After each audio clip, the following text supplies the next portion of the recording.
Time described in the Bible. What do we need to know about the end time? And how to face the end time with confidence.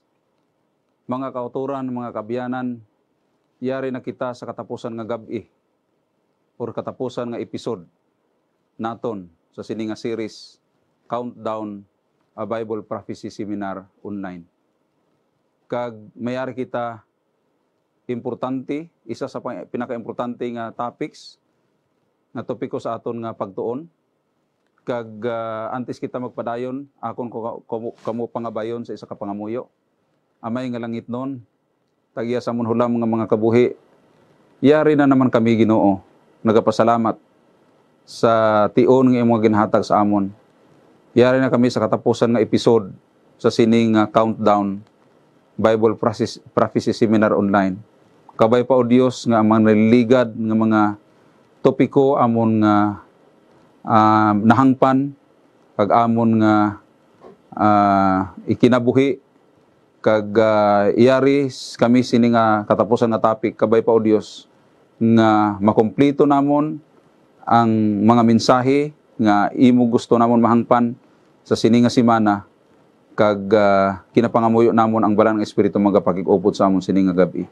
Tungod lamang sa pangalan ni Kristo Jesus nga amon manuluwas. Amen. Sini nga gabi mga kauturan, ang aton nga topic is the Celestial City, ang langit nun nga syudad.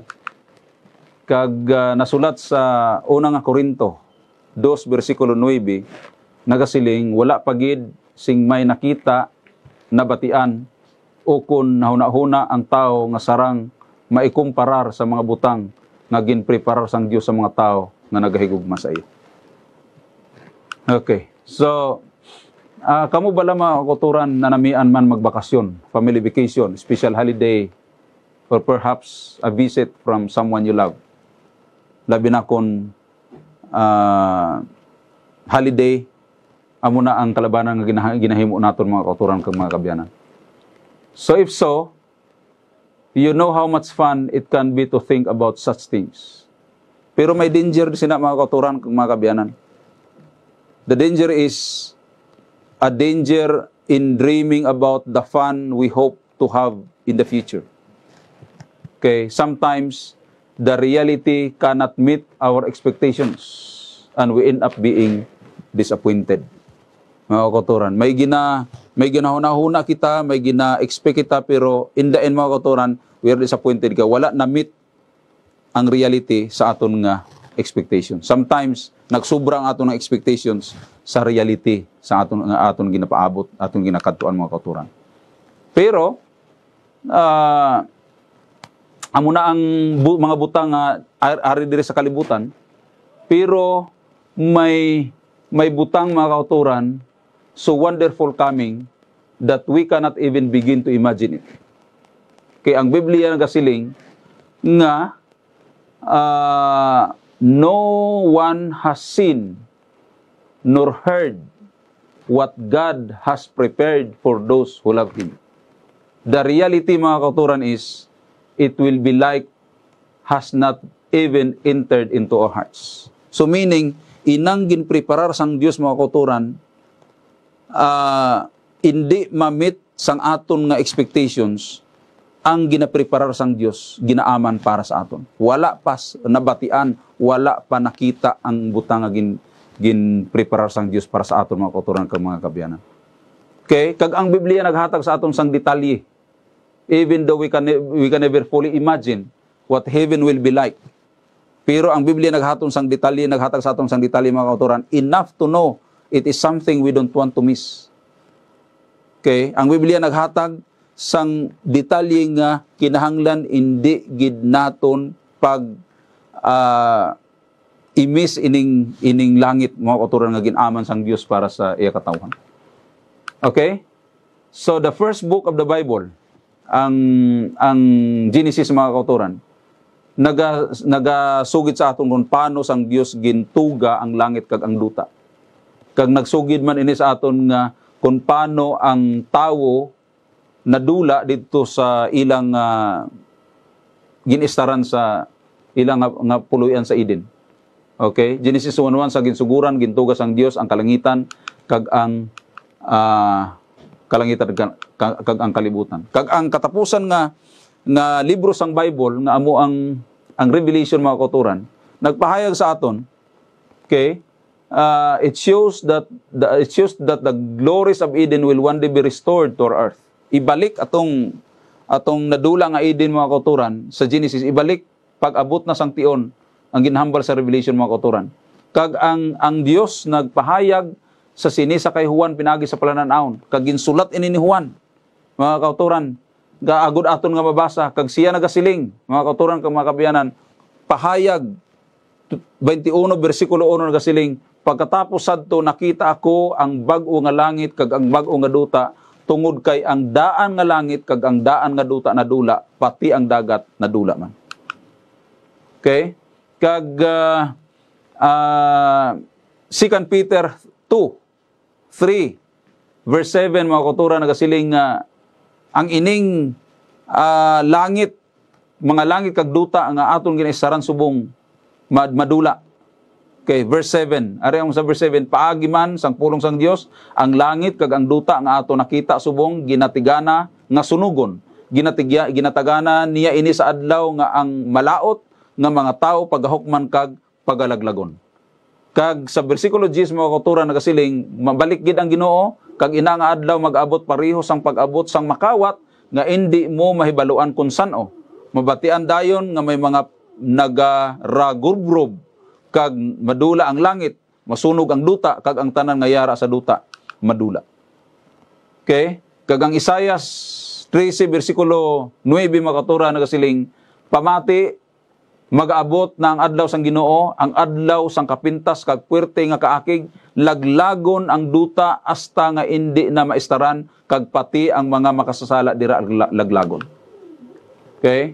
Kag sa Revelation 12 verse 10 mga kauturan kag mga kabiyanan nagasiling, okay, pagkatapos sadto nabatian ko dayon ang mabasko nga tingog didto sa langit nga nagasiling, karon nag-abot na ang oras nga ang mga tawo luwason na sang Dios. Ginapakita na niya subong ang iya gahom bilang hari kag ang otoridad ni Kristo nga iya pinili. Kay ginpalayas na sa langit ang manug akusar sang aton mga utod sa pagtuo, wala sing panpahuway ang iya pag-akusar sa ila sa aton Dios. Okay? Kag sa bersikulo 3 mga kauturan nagasiling, may isa pagid nga makatilingalang nga butang nga ako nakita sa langit. Malapit sa babayi may dako nga dragon nga pula nga may 7 ka ulo kag may 10 ka sungay kag sa kada ulo may kuruna. Okay? So karon mga kauturan, ang 2 Pedro 3:13 nagasiling, pero nagahulat kita sa ginpromesa sang Dios nga ato sa aton nga bag-o nga langit kag bag-o nga duta nga sa diin nagatiner ang pagkamatarong. Okay. So kadto naton mga kauturan ang ginatawag nga fabulous foundation sang syudad. Okay? Pagkatapos ng unang nga langit kag ang unang nga duta magataliwan, nakita ni Juan ang isa ka dako nga syudad. Bugna o pinadayag pahayag 21 bersikulo 10. Dayon gingamhan ako sang Espiritu Santo kag gindala sang anghel sa putok-putokan sang mataas gid nga bukid, kag ginpakita niya dayon sa akon ang balaan nga syudad nga kun tawgon Jerusalem nga ginapaidalom sang Dios halin sa langit. Pahayag 21 bersikulo 10. Kag ang another name sa sina nga city is Mount Zion.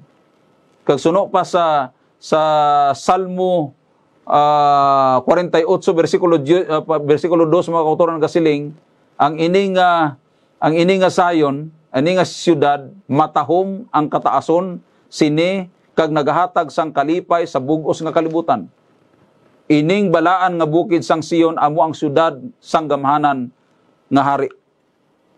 Okay, Salmo 48 bersikulo 2. Kag ang anghel naghatag sang tour sa kay Juan sa balaan nga syudad, kag gintakos ang ang syudad mga kauturan, kag suno pa sa kay Juan ang syudad kwadrado. Okay? Or laid out as a square. Ang iyang kataason, ang iyang kalapadon, ang iyang length, ang iyang breadth, ang iyang height were equal. Okay? Revelation 21 verse 16. Ako nga basahon mga kauturan ha.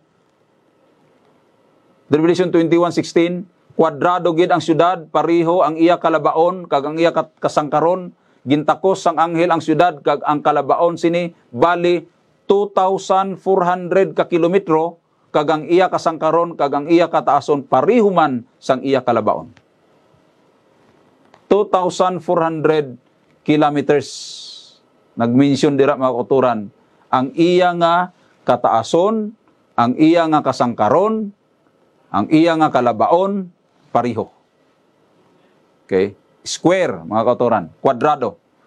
So, ang syudad is a great square measuring 12,000 furlongs or 2,400 kilometers.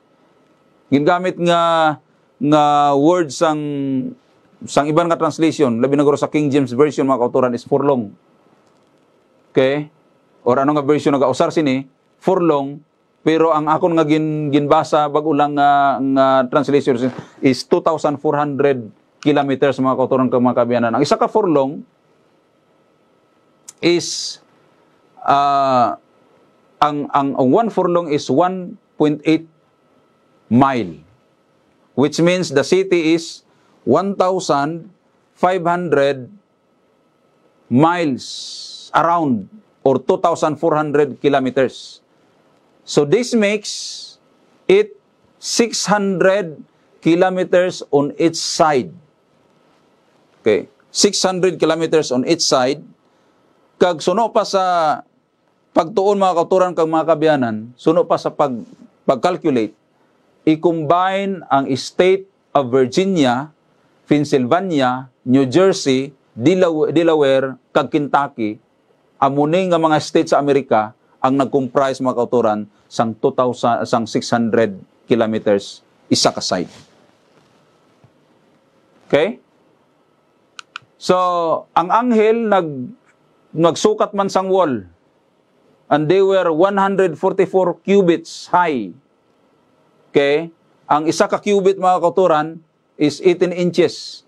This makes the wall 216 feet or 66 meters high. It is made of a precious stone the Bible calls jasper.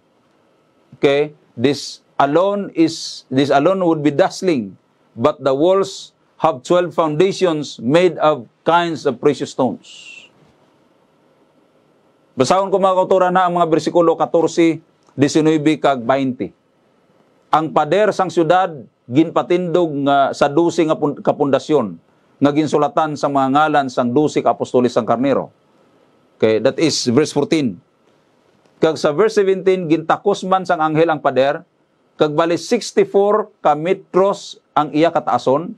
Ang gingamit sang anghel nga inugtakos man, ang ordinaryo nga inugtakos nga gingamit naton nga mga tawo. Ang pader, bato nga haspe, kag ang syudad mismo puro bulawan kag matinaw nga daw sa kristal. Ang mga bato sa pundasyon sang pader na dikurahan sang tanan nga klase sang malahalon nga mga bato.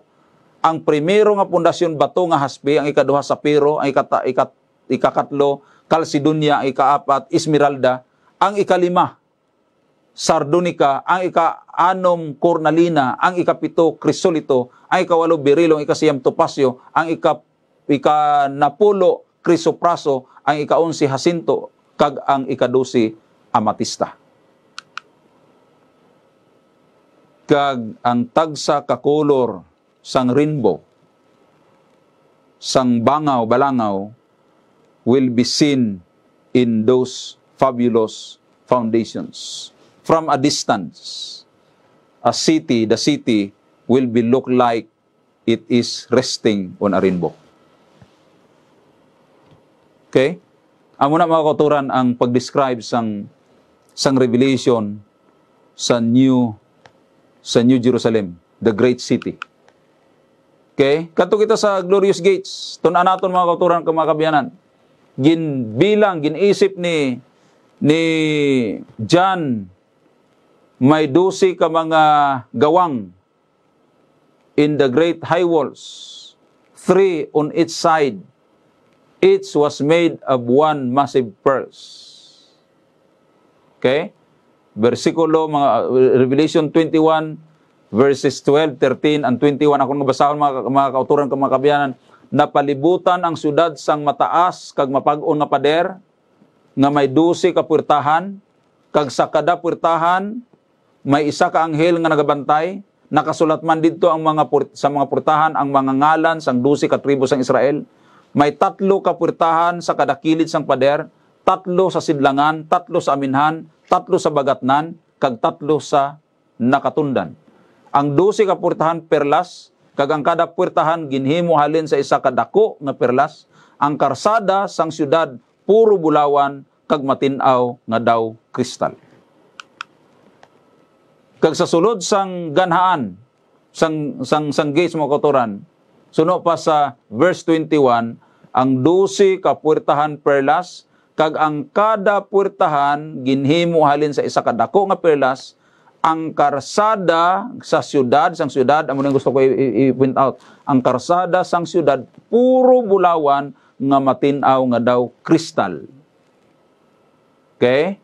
Sa verse 23, hindi man kinahanglan ang adlaw kag ang bulan sa sini nga syudad, tungod kay ang gahom sang Dios nagasilak didto, kag ang karnero amo ang iya suga.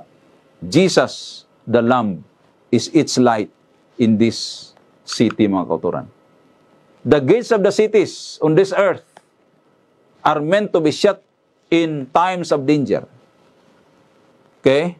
But the gates of heaven shall never be shut by day, or there will be no night there. Verse 25, pirmi abri ang mga puwertahan sang syudad, hindi nagid pagsiradan kay wala sing gabi didto. Suno pa sa balaan nga kasulatan mga kauturan kag mga kabyanan. And something wonderful and amazing stands on either side of the river. Revelation 22 verse 2, mga kauturan kag mga kabyanan, kag nagailig sa tunga sang karsada sang syudad, sa pihak nga higad sang suba may kahoy nga nagahatag sang kabuhi nga nagapamunga sing 12 ka bisis sa sulod sang isa ka tuig, kaisa kada bulan, kag ang iya dahon ginagamit nga bulong para sa tanan nga tawo. Kag ang tanan nga ilistar didto mga kauturan, kay all who live in that place will be able to go through the open gates whenever they like and eat of the tree as often as they like. Magagawa sulod hasta gusto nila, hasta saan o ila gusto, kag magakaon sang bunga, sang kahoy, sang kabuhi, kung saan o nila gusto mga kauturan ka mga kabyanan. And how long will those who eat from the tree of life? Magakabuhi sila sa wala sing katapusan, mga kauturan kag mga kabyanan. So isa ka manami nga kalibutan, makatilingala nga kalibutan, manami mga kauturan. Ang Biblia naghatag pagid sang mas dugang pa nga detalye mga kauturan kung ano kanami ang isa ka lugar nga ginaprepara sang Dios sa tagsa-tagsa sa aton. Okay? Isaias 25 bersikulo 8. Dulaon sang Ginoong Dios ang kamatayon, kag pahiran niya ang mga luha sang tanan nga tawo. Kuhaon niya ang kahuyanan sang iya katawan sa bugos nga kalibutan. Matabo gid ini kay ang Ginoo mismo ang nagsiling sini. Okay? Isaiah 25 verse 8. Amo na mga kauturan ang gina-expectar sang mga katawan sang Dios sa sina nga duo nga ginaman sang Dios para sa iya katawan. Kag wala na gid sing magamasakiton didto mga kauturan. Isaiah 33 verse 4. Okay? Panguhaon ang ila mga pagkabutang, mangin pareho sila sa tanong nga ginsalakay sang apan. Okay? Kag suno pa sa 1 Corinthians 15:51 to 53 nagasiling, pamati kamo kag sugiran ko kamo sa sining tinago nga kamatuoran, indi kita tanan mapatay, pero kita tanan bag-ohon sang Dios ang aton lawas. Ini hinali lang nga matabo pareho sa isa ka pamisok. Kaysa pagtunog sang ulihi nga gid nga trumpeta, banhawon gilayon ang mga patay kag hatagan sang lawas nga indi na madunot. Kag kita nga buhi pa, bag-ohon man ang aton mga lawas, tungod nga ang ini nga lawas nga madunot kag mapatay, kinahanglan nga bayluhan sang lawas nga indi na madunot kag indi na mapatay. O kanami mga kauturan, kag mga kabyanan. Okay, subong. Tungod sang Facebook. Mabalitaan na lang naton. Kadasig naton mabalitaan, naton mga kilala, nagpahuway na. Okay? Di pareho sang una. Pero tungod subong sang social media, kadasig naton na mahibaluan. But, may promisa mga kauturan. Nga, bag-uhon. Okay? Di na ta magmasakit. Okay? Kita makaangkon sang bag-o, immortal nga mga lawas, pag-abot sina nga tion. Bag-uhon kita.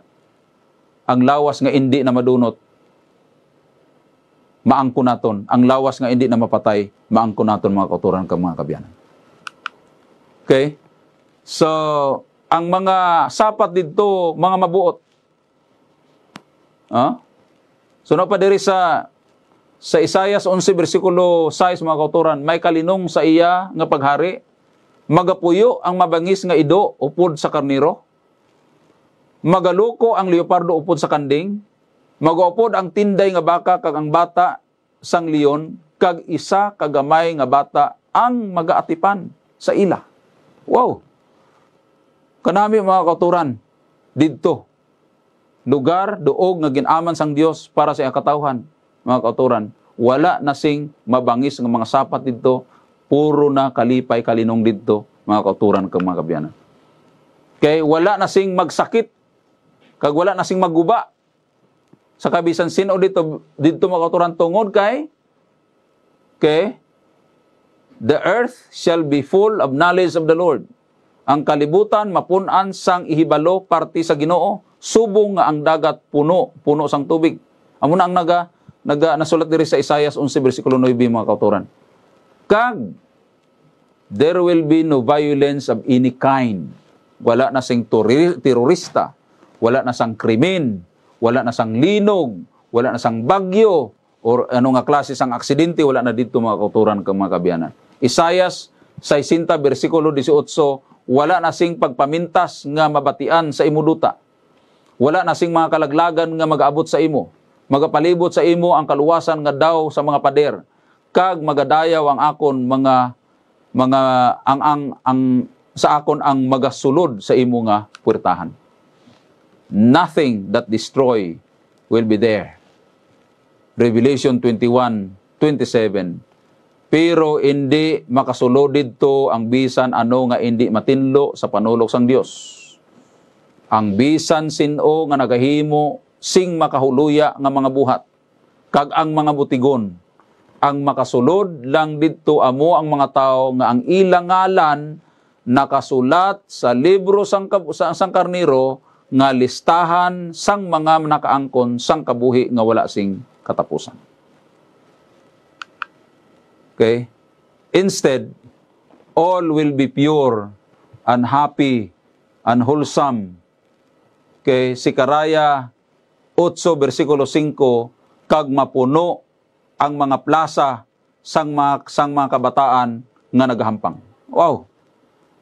Kanami, dito mga kauturan, I cannot imagine ang ini nga lugar, ini nga duog, nga ginaman sang Dios para sa katawhan.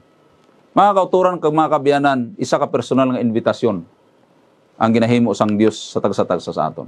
Sa langit, mga kauturan, tagaan kita sang mansyon nga ginaman niya sa aton.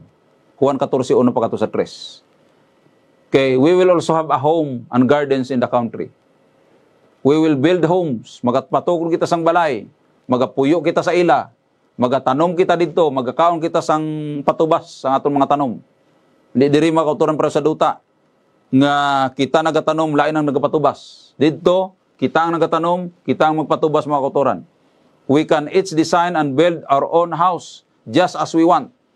And our gardens won't have the weeds and pests that make gardening such a chore today. Okay, magtanom ta, subong. Buwas, dasun si mana din natin makita, kauna sang ulod. Okay, Isaiah 65:21. Sa sinangation, magapatindog ang akong katawhan sang ila balay kag istaran nila ini, magatanom sila sa mga ubas kag kaunon nila ang mga bunga sini. Wow. Promise ang Dios mga kauturan kag mga kabyanan. Kag kada bulan ang tagsa-tagsa magakaon sang prutas, sang kahoy, sang kabuhi. Ezekiel 47:12 mga kauturan, magatubo sa pihak kag pihak sang suba ang nagkalain-lain nga mga kahoy nga nagapamunga. Hindi malaya ang ilang mga dahon kag hindi maubos ang ilang mga bunga. Magapamunga ini kada bulan kay ginailigan ini sang tubig nga halin sa templo. Ang ila mga bunga para pagkaon kag ang ila mga dahon para bulong. Okay? Because we will be free from the curse of sin, we will be able to see Jesus' face. Makita naton ang nawong o makita naton si Kristo naong sa nawong kag kada adlaw nga nagpahuway magatipon ang tagsa-tagsa sa pagsimba sa iya sa adlaw nga nagpahuway. Okay? Ang Dios gusto nga ato ikaw didto mga kauturan kag mga kabyanan. Kag nagareserve siya sang lugar nimo sa langit para sa imo mga kauturan. He has reserved a place in heaven for you. 1 Peter 1:4. Dawaton ta ang Dios kag Amay sang aton Ginoong Hesukristo. Tungod sa iya dako nga kaluoy sa aton, natawo kita liwat sa iya pagbanhaw kay Hesukristo. Amo ini ang nagahatag sa aton sing dako nga paglaom nga may ginatigana ang Dios sa aton nga palanublion. Ini nga palanublion didto sa langit, pirmi matinlo kag matahom kag indi gid madula. Wow. Kag kung sino ang magadaog, he who overcomes will inherit all things.